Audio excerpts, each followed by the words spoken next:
50 to 80% discount సరే, నాణ్యత ఉందా? Don't worry. ఏ ఫ్యాక్టరీలో అయితే మిగతా బ్రాండ్స్ మందులు తయారు చేయబడతాయో అదే ఫ్యాక్టరీలో మెడ్ప్లస్ బ్రాండ్స్ మందులు కూడా తయారు చేస్తారు. Best quality, best price, always MedPlus. BRS మూడోసారి అధికారంలోకి రాకుండా చేయడం అనేది కాంగ్రెస్ పార్టీ రాజకీయ వ్యూహం అయి ఉండొచ్చు. కానీ రేవంత్ రెడ్డి చాలా పర్సనల్గా కూడా తీసుకున్నారు. అదే చెప్తూ ఉన్నారు సార్, అసెంబ్లీ ఎన్నికల్లో చెప్పి మరీ ఓడించాను, లోక్సభలో సవాల్ చేసి 0కు పరిమితం చేశాను, కేసీఆర్ అనే మొక్కను మళ్ళీ మొలకెత్తనివ్వను అని చెప్పి, ఆ పార్టీ ఇక ఎదగదు అని చెప్పి రేవంత్ రెడ్డి బయట. కేసీఆర్ అనే మొక్కను మళ్ళీ మొలవని అని తెలంగాణ రాష్ట్రంలో రాసి పెట్టుకోండి. చెప్పిన నాడు ఓడిస్తాని, ఓడించిన పార్లమెంటులో గుండు 0 అని చెప్పిన గుండు 0 తెచ్చిన ఇవాళ నీ పార్టీని మళ్ళీ మొలకెత్తనియనని ఈ వరంగల్ గడ్డ మీద నుంచే చెప్తున్న కేసీఆర్ కాసుకో, చూద్దాం. కేసీఆర్ అనే మొక్కను మళ్ళీ మొలవని అని తెలంగాణ రాష్ట్రంలో రాసి పెట్టుకోండి. చెప్పిన నాడు ఓడిస్తాని, ఓడించిన పార్లమెంటులో గుండు 0 అని చెప్పిన గుండు 0 తెచ్చిన. అంటే పార్టీగా కాకుండా పర్సనల్ గా తీసుకున్నట్టుగా రేవంత్ రెడ్డి పొలిటికల్ అటాకే కదా, అది పర్సనల్ అటాక్ అసలే కాదు. అంటే గతంలో కేసీఆర్ అధికారంలో ఉండగా రేవంత్ రెడ్డి మీద, కానీ మీరు ఇప్పుడు బయటలో ఎక్కడ పర్సనల్ ఏమన్నాడు, పొలిటికల్ అటాక్ పార్టీ అని కూడా చెప్పాడు క్లియర్ గా. చేసిన ఓడించిన అది రాజకీయాల్లో అది అందుకే అనేది మీరు ప్రతి అక్షరాన్ని తాత్పర్యం వెతకద్దని చెప్పింది ఇంతకుముందు అదే. సో అది క్లియర్గా పొలిటికల్ అటాక్. నీ పార్టీని అన్నాడు తప్ప వ్యక్తిగతంగా కేసీఆర్ అనలేదు కదా. అందువల్ల పర్సనల్ అటాక్ ఏం కాదు, అది పొలిటికల్ అటాకే. బీఆర్ఎస్ వేరు, కేసీఆర్ వేరు కాదు కదా. మీరు బీఆర్ఎస్కి ఓటు వేసేవాళ్ళు కేసీఆర్ని చూసి ఓటేయకపోతే ఇంకెవరిని చూసి ఓటేస్తున్నారు? లేదా మత్స్యచారిని చూసి ఓటేస్తున్నారా, లేకుంటే ఇంకా జోగిపల్లి సంతోష్ చూసి ఓటేస్తున్నారా? సో ఓటేసే వాళ్ళు కేసీఆర్ని చూసే ఓటేస్తున్నారు, అందరూ తెలిసిన విషయమే కదా ఇది. అందువల్ల కేసీఆర్ని టార్గెట్ చేస్తారు తప్ప అది పర్సనల్ కాదు. అది పర్సనల్ అంటే వ్యక్తిగతంగా ఆయన క్యారెక్టర్ మీద అటాక్ చేస్తే అది పర్సనల్ అవుతుంది. So this is a political attack. నీకు కేసీఆర్ అనే మొక్క అంటే అర్థం ఏంటి? కేసీఆర్ అనే మొక్కన, కేసీఆర్ ప్లాంటా, దానికి విత్తనం ఏది అని అడిగారు, ఆన్సర్ ఉండదు ఎవరి దగ్గర. అది పొలిటికల్ కామెంట్. కేసీఆర్ అనే మొక్క ఎట్లయితే విత్తనం ఉంటుందా, కేసీఆర్ మనిషికి అని అది మొక్క ఎట్లవుతుంది అందులో అనరాదు కదా. దాని ఫిగరేటివ్ మీనింగ్ ఏంటి అంటే బీఆర్ఎస్ను మళ్ళీ రాష్ట్రంలో ఎదగనీయము, ఇది కంక్లూజన్. దానికి చెప్పే పద్ధతి చాలా అట్రాక్టివ్గా ఉండటానికి కేసీఆర్ అనే మొక్కను నేను మొలకెత్తనివ్వను అని అంటారు. మొలకెత్తలు ఏముంటుంది రాజకీయాల్లో? భూమి కాదు రాజకీయం అంటే, కేసీఆర్ అనే వ్యక్తి ప్లాంట్ కాదు మొలకెత్తడానికి. అందువల్ల ఫిగరేటివ్ సెన్స్లో మనం ఆలోచించాలి తప్ప అక్షరాన్ని భూతత్వంలో పెట్టి మన తాత్పర్యాన్ని వెతికితే ఎక్కడ ఆన్సర్ ఉండదు. ఫిగరేటివ్ సెన్స్లో వాడినప్పుడు ఏంటది, బీఆర్ఎస్ అనే పార్టీని మళ్ళీ ఎదగనీయను. సో రేవంత్ రెడ్డి చెప్పిన 2 అంశాలు నిజమే కదా. ఇప్పుడు పిసిసి అధ్యక్షుడిగా నేను అంటే అర్థమైన ఆయన ఒక్కడే ఓడించాడని కాదు కదా, కాంగ్రెస్ పార్టీ నాయకుడిగా ఓడించాడు. కేసీఆర్ను ఓడించాడంటే ఒక్కనే కాదు, బీఆర్ఎస్గా.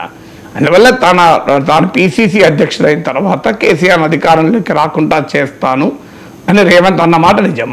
అప్పుడు చాలామంది ఇది అయ్యేదా పోయేదా, రేవంత్ రెడ్డి ఏం చేయగలుగుతాడు కేసీఆర్ను, కాంగ్రెస్లో ఇన్ని గ్రూపులు, కాంగ్రెస్కి అంత సీన్ లేదు. ఆ రోజుల్లో కాంగ్రెస్ పరిస్థితి ఏంటి, ఉప ఎన్నికల్లో ఓడిపోవడము, 2000 3000 ఓట్లు వచ్చుడు, తమ సిట్టింగ్ సీట్లు హుజరాబాద్ కోల్పోవడము, జానారెడ్డి లాంటి బడా నాయకుడు పెద్ద నాయకుడు ఓడిపోవడము, జిహెచ్ఎంసీలో 2 సీట్లు రావడం, మల్కాజ్గిరి పార్లమెంట్ స్థానంలో, అది కూడా ఇవన్నీ మనకు తెలిసిందే కదా. అందువల్ల కాంగ్రెస్ పార్టీకి పెద్ద నాయకులు ఏం చేయలేకపోయి రేవంత్ రెడ్డి ఏం చేస్తాడని చెప్పి ఆ రోజుల్లో చాలామంది వ్యాఖ్యానించారు కూడా. ఎందుకంటే ఆ రోజు కేసీఆర్ చాలా టవరింగ్ పర్సనాలిటీ, చాలా పవర్ఫుల్ పర్సనాలిటీ. కానీ కేసీఆర్ పట్ల వ్యతిరేకతను బీజేపీ సమర్థవంతంగా ఉపయోగించుకుంటూ దుబ్బాకలో, హుజరాబాద్లో, జిహెచ్ఎంసీలో గెలిచిన సందర్భం కూడా. ఏమనంటే కేసీఆర్కు ప్రత్యామ్నాయం బీజేపీ, మోడీ నాయకత్వంలో బీజేపీ ఓడించగలుగుతుంది. ఇప్పుడు బండి సంజయ్ దూకుడు ఇవన్నీ మనం చూసాం. ఆ సమయంలో రేవంత్ రెడ్డి పిసిసి ప్రెసిడెంట్గా ఎమర్జ్ అయ్యాక కాంగ్రెస్ పార్టీ గ్రాఫ్ గణనీయంగా పెరిగిన మాట నిజం. సో అందులో రేవంత్ రెడ్డి నాయకత్వంలో కాంగ్రెస్ కేసీఆర్ను ఓడించేందుకు నిజమే కదా. తర్వాత లోక్సభ ఎలక్షన్లప్పుడు అసలు ఒక్క సీటు కూడా రాకుండా చేస్తామని కామెంట్ చేసింది నిజం, జరిగింది కూడా అది నిజం. బీఆర్ఎస్కి ఒక్క సీటు కూడా రాలేదు 17 సీట్లలో. సో అందువల్ల ఈ 2 పొలిటికల్గా స్టేట్మెంట్లే కావచ్చు, కానీ ఫ్యాక్చువల్లీ కరెక్ట్ ఆల్సో. ఎందుకంటే అసెంబ్లీ ఎన్నికల్లో ఓడిస్తాం బీఆర్ఎస్ అన్నారు, ఓడించారు. లోక్సభ ఎన్నికల్లో ఒక్క సీటు రాకుండా చేస్తామన్నారు, చేశారు. ఈ 2 వరకు ఫ్యాక్చువల్. ఇక తర్వాత ఏం జరుగుతుంది, కేసీఆర్ నాయకత్వంలో బీఆర్ఎస్ను ఇక ఎదగనీయకుండా అవుతుందా రాజకీయాల్లో, చాలా సందర్భాల్లో ఓడిపోయిన పార్టీలు మళ్ళీ గెలిచిన సందర్భాలు ఉన్నాయి, గెలిచిన పార్టీలు తిరుగులేని పార్టీలు అనుకున్నాయి ఓడిపోయిన సందర్భాలు ఉన్నాయి. మన పొరుగున్న ఆంధ్రప్రదేశ్ ఎందుకు ఉదాహరణ. సో భారీగా దెబ్బతిని వైఎస్ఆర్ కాంగ్రెస్ పార్టీ మళ్ళీ 151 సీట్లతో అధికారంలోకి వచ్చింది. 23 మంది వైసీపీ ఎమ్మెల్యేలను తీసుకున్న టీడీపీ బలం 23కి పడిపోయింది. సో వైసీపీకి ఉన్న 67 మంది 66 మంది ఎమ్మెల్యేలు ఉంటే అందులో 23 మంది వెళ్ళిపోయారు. అయినా కూడా వైసీపీ అంతం కాలేదు కదా. జగన్మోహన్ రెడ్డి పని అయిపోయింది, జగన్మోహన్ రెడ్డి అన్నారు, తర్వాత 151 సీట్లు గెలుచుకున్నారు.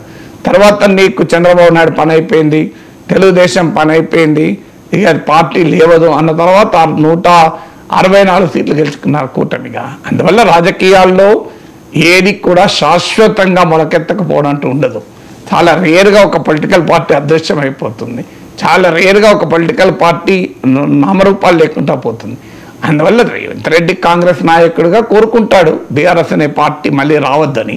కానీ రేవంత్ రెడ్డి కోరుకున్నట్టే జరగాలని రాజకీయాలు ఏమీ లేదు. వాస్తవంగా బీఆర్ఎస్ అపోజిషన్ పార్టీగా భారీగా దెబ్బతిన్నమాట నిజం. అసెంబ్లీ ఎన్నికల్లో 37% ఓటింగ్ వచ్చింది, అంటే 10% ఓటింగ్ తగ్గింది. లోక్సభ ఎన్నికల్లో అయితే భారీగా పడిపోయి 17% వచ్చింది. బీజేపీకి 35%, బీఆర్ఎస్ కన్నా డబుల్ ఓటింగ్ వచ్చింది బీజేపీకి. అయినా కూడా మీరు అపోజిషన్ స్పేస్లో చూస్తే చాలా డామినెంట్ ప్లేయర్గా బీఆర్ఎస్ ఉంది, బీజేపీ లేదు. బీజేపీకి 35% ఓటింగ్ వచ్చినా కూడా ఆ రోల్ ప్లే చేయలేకపోతుంది. మీరు అది గ్రూప్ 1 ఎగ్జామ్ ఇష్యూ కావచ్చు, అది లగచర్ల భూసేకరణ ఇష్యూ కావచ్చు, ప్రతి ఇష్యూలో మీకు బీఆర్ఎస్ ఉన్నంత యాక్టివ్గా బీజేపీ కూడా లేదు.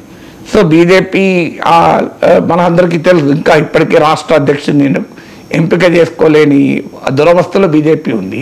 ఆ గందరగోళంలో బీజేపీ ఉన్నమాట నిజం. అందువల్ల బీఆర్ఎస్ ఓడిపోయాక కూడా చాలా క్రియాశీలకంగా, అందులో అసెంబ్లీ ఎన్నికల్లో ఓడిపోయాక లోక్సభ ఎన్నికల కొరకు క్రియాశీలకంగా ఉంటారు. లోక్సభ ఎన్నికల తర్వాత కూడా చాలా క్రియాశీలకంగా బీఆర్ఎస్ వ్యవహరిస్తోంది. ఏ రాజకీయ పార్టీ అయితే క్రియాశీలకంగా ఉంటుందో, ఏ రాజకీయ పార్టీ అయితే ప్రజల సమస్యలపైన నిరంతరం యాక్టివ్గా ఉంటుందో, ఏ రాజకీయ పార్టీ అయితే ప్రభుత్వం పట్ల ప్రజల్లో పెరిగే అసంతృప్తిని తనకు అనుకూలంగా ఛానలైజ్ చేసుకుంటుందో ఆ పార్టీకి ఎప్పుడూ రాజకీయ అవకాశాలు ఉంటాయి. దాన్ని బట్టి బీఆర్ఎస్ రేపు గెలుస్తుంది గెలవదని నేను కంక్లూజన్లు ఏమి తీయడం లేదు. ఎందుకంటే ఎన్నికలు ఏమి రేపు పొద్దున్న లేవు కనుక ఆ రకమైన స్పెక్యులేషన్కి అర్థం లేదు. సో అందువల్ల రేవంత్ రెడ్డిని కొడంగల్లో కసిగట్టి ఓడించారు అసెంబ్లీ ఎన్నికల్లో కేసీఆర్. ఏం జరిగింది? తర్వాత ఆయన లోక్సభ ఎన్నికల్లో గెలిచి మల్కాజ్గిరిలో గెలిచి ఆఖరికి ముఖ్యమంత్రి అయ్యాడు. సో రేవంత్ రెడ్డిని అంతం చేస్తారని కేసీఆర్ పంతం పూని జరిగింది ఏంటి? ఆయన మీద ప్రత్యేకంగా ఎఫర్ట్ పెట్టి కొడంగల్లో ఓడించాడు. ఏం జరిగింది? ఏమైనా జరిగిందా? కొడంగల్లో ఓడిపోయిన రేవంత్ రెడ్డి ఇంకా కసితో లేచి మల్కాజ్గిరిలో ఎంపీ అయి తర్వాత మీకు 2024 వచ్చే వరకు కేసీఆర్ని ఓడించాడు. అందువల్ల రాజకీయాల్లో ఓటములు గెలుపులు అనేది సహజం. ఇప్పుడు మీకు కిషన్ రెడ్డి అంబర్పేటలో ఓడిపోయి ఆయన లాభం ఏం జరిగింది? సికింద్రాబాద్ ఎంపీ అయి కేంద్ర మంత్రి కాగలిగాడు. అంబర్పేటలో గెలిచుంటే అయ్యేవాడు కాదు. మీకు ఈటల రాజేందర్ హుజురాబాద్లో కేసీఆర్ పైన తిరుగుబాటు చేసి 25,000 మెజార్టీతో అపూర్వంగా విజయం సాధించారు. తర్వాత మళ్ళీ మొన్న ఇటీవల అసెంబ్లీ ఎన్నికల్లో తన ఎమ్మెల్యే పదవికి ఓడిపోయాడు, కానీ మళ్ళీ ఎంపీగా మల్కాజ్గిరిలో గెలిచాడు. రఘునందన్ రావు మీకు దుబ్బాకలో బీజేపీకి చారిత్రాత్మక విజయాన్ని తెచ్చిపెట్టాడు. తర్వాత అసెంబ్లీ ఎన్నికలు ఇటీవల 50,000 ఓట్లతో ఓడిపోయాడు. మళ్ళీ మెదక్ లోక్సభ స్థానానికి గెలిచాడు. సో ఇలా మనకు ఇంతమంది నాయకుల ఉదాహరణలు ఉన్నాయి కదా. రాజకీయాల్లో ఓటములు గెలుపులు అనేది సర్వసహజమైన అంశం. అందువల్ల ఓటమిని ఎప్పుడు అపహాస్యం చేయకూడదు, గెలుపుతో అతి విశ్వాసానికి పోకూడదు. అందువల్ల ఏ రాజకీయ నాయకునికైనా రాజకీయ పార్టీకైనా రాజకీయాల్లో శాశ్వత ఓటములు శాశ్వత గెలుపులు ఉండవు అన్నది వాస్తవం.